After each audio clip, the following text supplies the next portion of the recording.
Hi Long Range Hunting, and welcome to episode 23 of our terminal ballistic testing, hunting versus match bullets.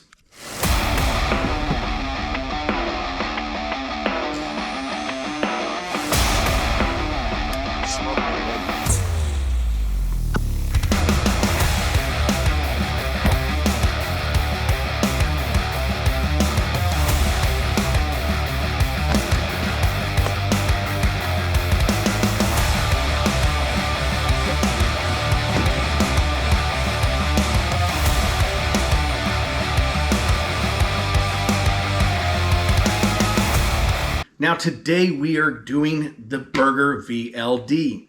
This is a bullet I have a lot of experience with. When they first came out, I spent about 6 months testing them in multiple cartridges, stretching out to a mile, 1,760 yards to test transonic, supersonic, and subsonic flight just to cover all the bases, see what it was like, do some terminal ballistic testing with it.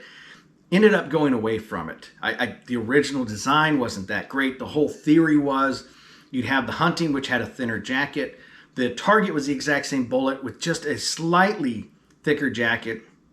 And that way you practice with the target. The jacket doesn't deform. But when it comes time to actually shooting an animal and you're not shooting a bunch, you use the hunting one, has the same trajectory, and it's going to expand easier. Now these were geared around long range shot, low velocity. And that's why they were designed like that. A lot of people have the misconception that they blow up or explode. They don't actually do that. That's not something a bullet does. What they're going to do is they're going to go in, rapidly expand, and they're going to expand until the bullet no longer exists. So they're basically running all the way through, depending on the impact velocity. Now, around 2012, they ended up changing it. Something about the jackets being deformed, and they ended up thickening it up. I believe they tapered it too, if I remember right. It's been a while since I've read up on that. But they changed the design of it, and it went from okay performance to even worse. I'm not a big fan, especially seeing what they do on animals, both myself and others. So the Berger hybrids, however, are great. Now after these, I actually swore off Bergers for a long time. It wasn't until the hybrids came out, these new hybrids, that I actually started liking them again. Reason being is they took care of a potential issue, which is called necking over. Now, I just did a video on drilled Sierra Match Kings, which is addressing that same issue where that hole is so small it's going to clog from hide, clothing, whatever you end up shooting, whether it's law enforcement, self-defense, military, whatever media that's going through, or even gel, that tip is clogging. Is going to result in either that projectile penciling through, effectively turning into a full metal jacket. It's going to end up changing directions as that displacement starts. Or it's going to tumble. So those issues are not what you want. You want that bullet flying true through the gel. You want it opening it up rapidly and causing a lot of trauma.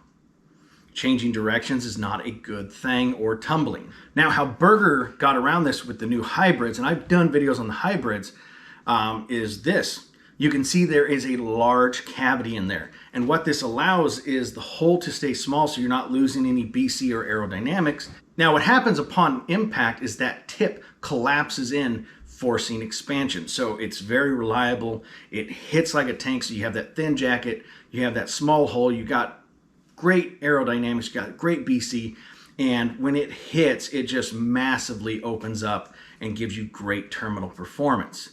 The VLD is different. Now, all of them except the VLD Target and the VLD Hunting are all hybrids now. So the classic Hunter to the Target hybrids, they're all hybrids. So any of those are going to work phenomenally for you. I do not recommend the VLD. Now let's get to the slow motion on this test. Now this was done with a 223. We're running a 70 grain VLD, and impact velocity for this shot was 2,888 feet per second with a potential energy dump of 1,297 foot-pounds of energy.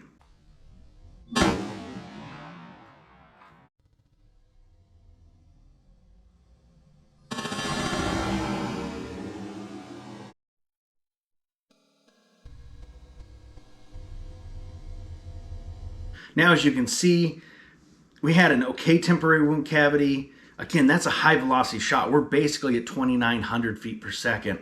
And it slid the lid, but it didn't break the bucket. It didn't break the lid. It didn't even tip it or do anything. It just slid a little bit. There wasn't a whole lot of transition. And again, that is opening up at a very high velocity. And on a deer setup with hide, meat, and gel, so it's going to be more impact resistance than, say, shooting a coyote, which is what a lot of people are using these for.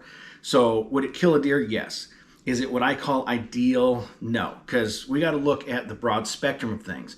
That's a high velocity shot, higher than most people are going to be shooting an animal with. Now, can some people? Yes. You get some really close in shots, stuff like that. You can get this, but the faster that velocity, the more it's going to open up, the more trauma it's going to cause. If you look at this, now, did we get multi-directional wounding? Yes. However, at the very max point, we only got an inch of a permanent wound cavity there. Most of that is under an inch. So it's, for the type of bullet, we did the TMK also, and you can go watch that one. The TMK was much more impressive. It actually broke the bucket. This one just basically moved the lid around a little bit. Not a whole lot of transition going on there. Now, as we go down in velocity, what you're going to see is a decrease in performance. That's just with any bullet. The less it expands, the less energy transfer you're going to get there. And so this is not what I like to see. I mean, would this be fatal? Yes. Would it take out a deer? Yes. However, going lower and lower, especially for VLDs being longer range type of bullets, you get under 2,000 feet per second, you're going to be seeing a lot less wounding. And even with the bigger projectiles, if you watch the TMK video, I show the comparison of how, even though it's different cartridges and sizes, you're getting the same type of wounding because it's the same bullet, just the scale size is different. So you're going to be getting this same type of performance just on a little bit larger scale if you're going up to the 30 cals and stuff like that.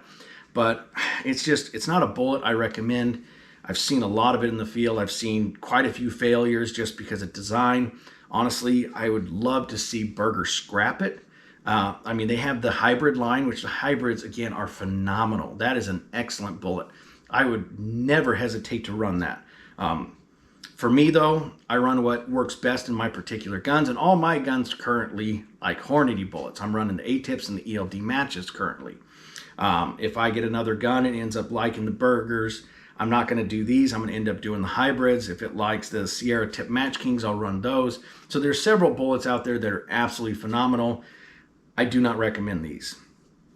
Just plain and simple. If you're at high velocity, close range, go for it. I just, personal experience seeing them on my own kills and also others, you know, a lot of data on the Berger VLDs.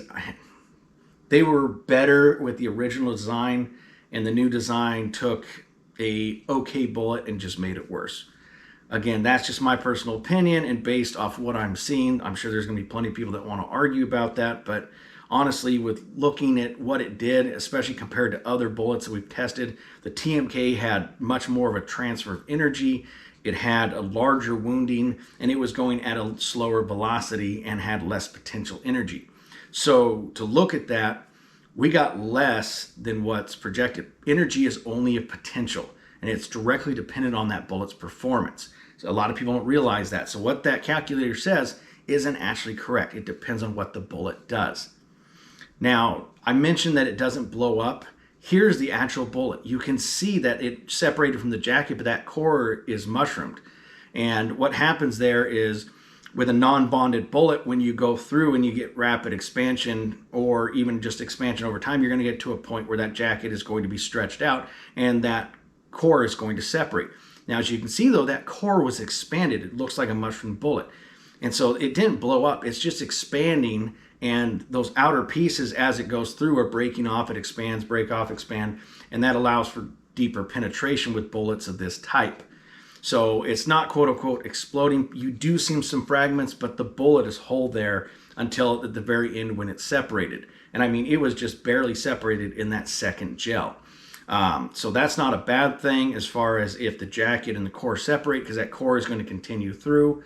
It's going to be expanded. We see that quite a bit. But it's just one of those things. Sometimes they stick together, sometimes they don't, but they're not exploding. People just see fragments and automatically assume that it just exploded. That's just that bullet shedding weight as it penetrates in. It's not a bad thing. This has done that, but again, I still don't recommend this bullet. Just personal experience. I've seen too much to recommend it. This is okay wounding. A shot placement will kill, but a bullet doesn't even have to expand to kill with perfect shot placement. So there's better bullets. If you're going to go with Berger, go with hybrids. Now, I hope everybody has found this educational. I hope it's helped. If you guys have any comments or questions, drop them down below and I'll try to answer and help you guys out with whatever you want to talk about as far as questions or anything like that. Everybody, I hope you have a good season.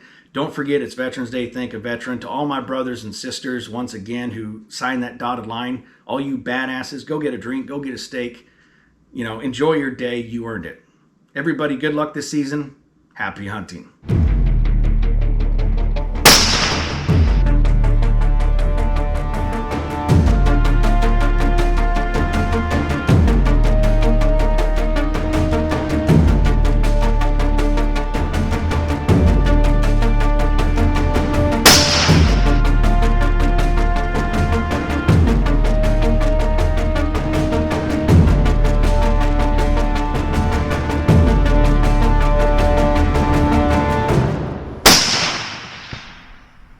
Not that hard, people.